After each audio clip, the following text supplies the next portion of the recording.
இன்றே டவுன்லோட் செய்து உங்கள் ஃபேவரட் ஷோக்களை என்ஜாய் பண்ணுங்க. இன்னைக்கு நீ ரொம்ப அழகா இருக்க தெரியுமா? ஏன் கண்ணை பட்டுடும் போல இருக்கு.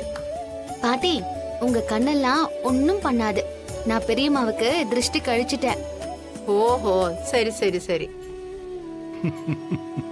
தங்கச்சி, உன்னை இப்படி பார்த்தா புதுசா இப்பதான் அரசியலுக்கு வர்ற மாதிரியே தெரியல. அவ்வளவு லட்சணமா இருக்க.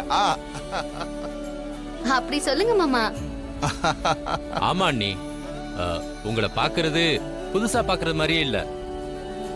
உங்ககிட்ட ஒரு கம்பீரம் இருக்கு. உங்ககிட்ட எல்லாம் அந்த புவனேஸ்வரி எல்லாம் வந்துச்சுன்னு வைங்களேன், அப்படியே அப்படியே ஒண்ணு வச்சு நாளடி விலகி போ அப்படின்னு சொல்ற மாதிரி இருக்கு. பாத்தீங்களா அண்ணி, என்னமா இருக்காங்க எல்லாரும். இதுக்குதான் நீங்க நில்லுங்கன்னு நான் சொன்னேன். எதுக்கு? தேவையில்லாத வேலையெல்லாம் எனக்கு எதுவும் வேண்டாம்.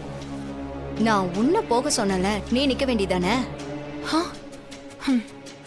உங்களை உங்க அண்ணன் போட்டோலயாவது வச்சு பாப்பாரு. ஆனா என் வீட்டுக்காரரு விட்டுக்கு தொல்லைன்னு மறந்துடுவாரு. ஐயோ, இந்த வீட்டுக்கு நான் தான் பொறுப்புனாலும் இப்போ நாம தான் வீட்டு வேலையெல்லாம் பாக்குறோம். இதுல இவங்க மட்டும் பதவிக்கு வந்துட்டாங்கன்னா நம்ம நிலைமை என்ன ஆகும்னே தெரியல. வீட்டு வேலை மட்டும் இல்ல, இவங்களுக்கு கூட நம்ம சேவகம் பண்ற மாதிரி ஆயிடும். சீனு, பெரியம்மாவோட அப்ளிகேஷன் ஃபார்ம் அப்புறம் ஐடி கார்டு எல்லாம் எடுத்து வச்சிட்டியா? எல்லாத்தையும் எடுத்து வச்சிருக்கேன் மாயா. நாமினேஷனுக்கு தேவையான எல்லாத்தையும் தயாரா எடுத்து வச்சிருக்கேன். சரி. ஜானகி, ஏங்க, என்ன பயமா இருக்கா? இல்லங்க, நீங்க என் கூட இருக்கும்போது நான் ஏன் பயப்பட போறேன்? சரி, கிளம்பலாம்.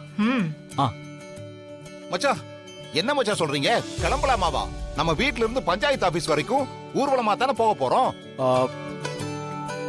என் தங்கச்சி நடந்து வர்ற அழக பார்த்து ஊர்க்காரங்க எல்லாம் ஓட்டு போடணும் மச்சான்.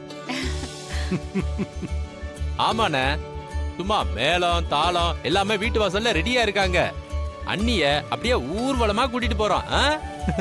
சரி சரி, கொஞ்சம் இருங்க, நல்ல நேரத்துல கிளம்புங்க. சரிம்மா.